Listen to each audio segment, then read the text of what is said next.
Fanatec should be quaking in their boots at the sight of the Moza R12 and KS steering wheel. To start off, we have the KS steering wheel, and I'm going to be doing a quick unboxing of it.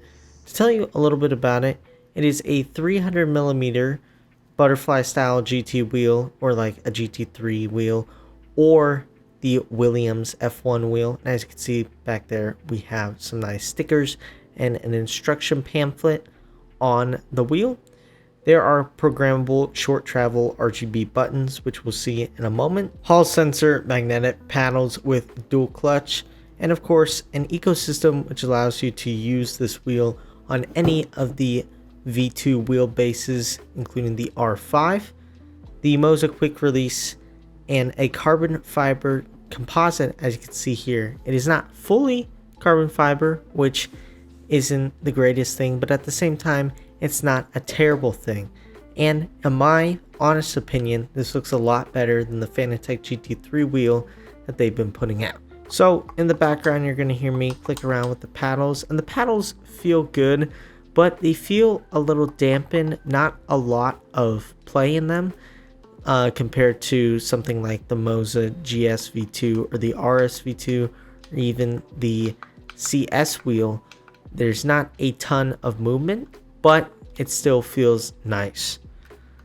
As you can see, there are 5 dials, 2 I guess horizontal dials and 3 turnable dials labeled the traction control, turbo, and ABS. As you can see here, I thought they could push down, but they don't, and that's how all the Moza wheels are, which is just a goofy part on my behalf. 3 rotary encoders, 2 thumb encoders, and 2 joysticks, as you can see. And this KS wheel is very, very nice. And for $280, that is a steal when it comes to the quality of that wheel. Next up, we're going to be looking at the Moza R12 direct drive wheelbase, which is their newest lineup in the Moza ecosystem, coming in at 12 Nm of torque and $589. It fits above the R9/CSL DD and really should be where that Club Sport DD that Fanatec have been teasing all this time would be. However, Moza has beat them out, putting out this product before them. Now, this wheel has unlimited rotation, as all direct drives do, and is made of an aluminum housing material, which is very nice. We do not like that plastic that Logitech and Thrustmaster have been putting out. Once again, a peak torque of 12 Nm, peak power 216 watts. I don't know if that would be very useful for you, but the input voltage is 110 volts to 220 volts, or if you're AC, 36 volts DC. Now, their mounting system is the same as all the other Moza wheels, where you cannot have any side mounts, and there's only the 4-hole mount at the bottom of the base. Desk clamp is also optional, and there's also an optional e-stop, which is nice, I guess.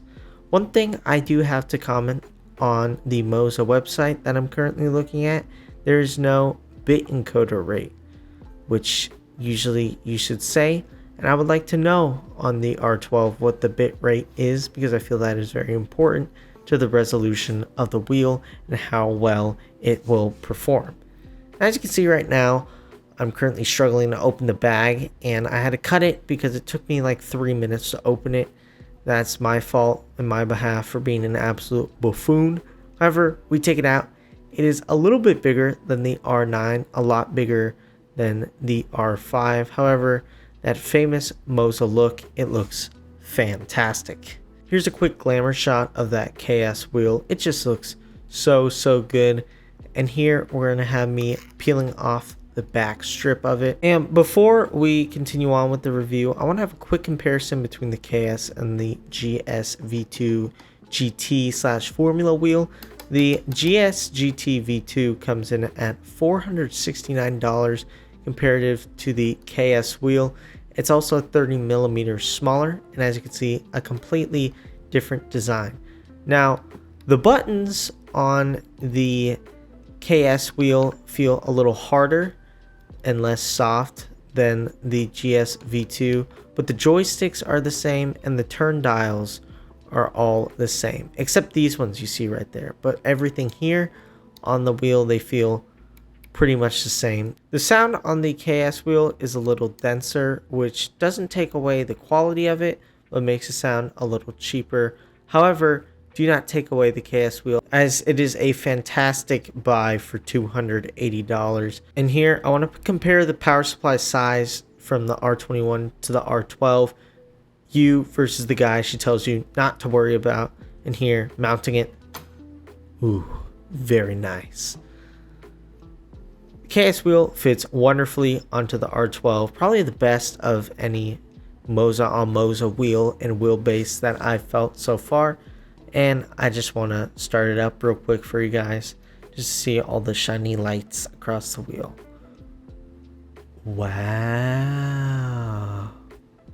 So here comes my favorite portion of all the videos I ever make, which is the driving portion. And I want to take the RSS formula onto Silverstone, as it is Silverstone weekend. Now, this wheel has a ton of road detail and a ton of force feedback, and is a slight level up from the R9. Now, if you have the R9 right now, I would not suggest you getting the R12, as it's not the biggest difference from like an R9 to an R21 or R16 per se, but it is still a noticeable difference. So if you're at like an R5 or a CSL DD 5 Newton meter, I would highly recommend to come to the R12. Simply being, it has a ton of detail, a ton of force feedback, and feels extremely refined, more so than the R9. The R9, in my opinion, had a bit of a clunky feel and wasn't the smoothest of wheelbases, especially when drifting and racing. However, this wheel, especially for racing, is a level up on the R9, and Fanatec honestly should be scared, as they've been teasing a Club Sport wheelbase, and that Club Sport DD has not been released or anything even remotely close to information about it.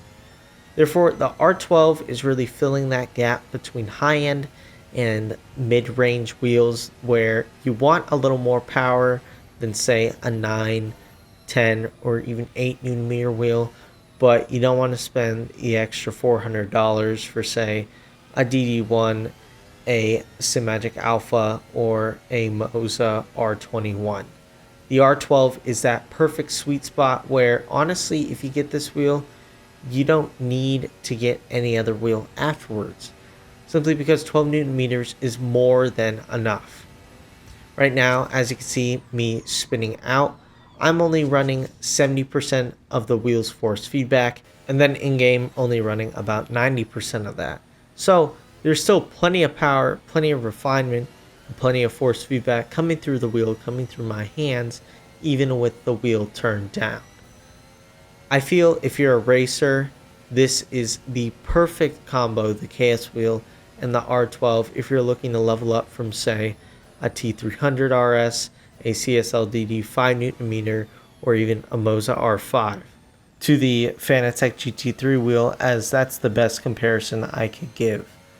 And another great thing about this wheel is if you have, say, a Semi-Cube or a Fanatec wheelbase, you can use this wheel with the Moza Universal Hub, which is amazing, because this wheel is an absolute breakthrough for the GT3 wheel space, as there's not a ton of options, as the majority of them are really expensive, or if they're not really expensive, are poorly built and feel like you're playing with a toy. However, Moza solves this issue with the KS wheel, as it's not only high quality feeling, but also high quality looking, which is absolutely amazing. So to say that I'm impressed with this wheel is an absolute understatement. I came into it with not the highest of expectations, just because of the carbon and plastic composite. However, the quality of how it feels, as well as the quality of how it looks, outshines the preconceptions of how it may be due to the materials being used. Therefore, if you are on the market for any GT3 style wheel or Formula style wheel, the KS wheel is 100% your best bet. My final thoughts and conclusions: if you are beginning to become a more serious sim racer and you're looking to level up your wheel and wheelbase game, the KS wheel and R12 combo is possibly the best bang for your buck on the market. Together, less than $1,000, you get 12 Newton meters of torque and an absolutely stellar wheel. There's no beating it right now. So if you want the absolutely amazing R12 or the KS wheel, make sure to use the Moza link down in the description, as it not only gets you your Moza products but also helps me on the channel and helps supports the channel. So with that being said, I hope you guys enjoyed this review of the Moza KS and R12 wheel and wheelbase. Take care, and I'll see you in the next one.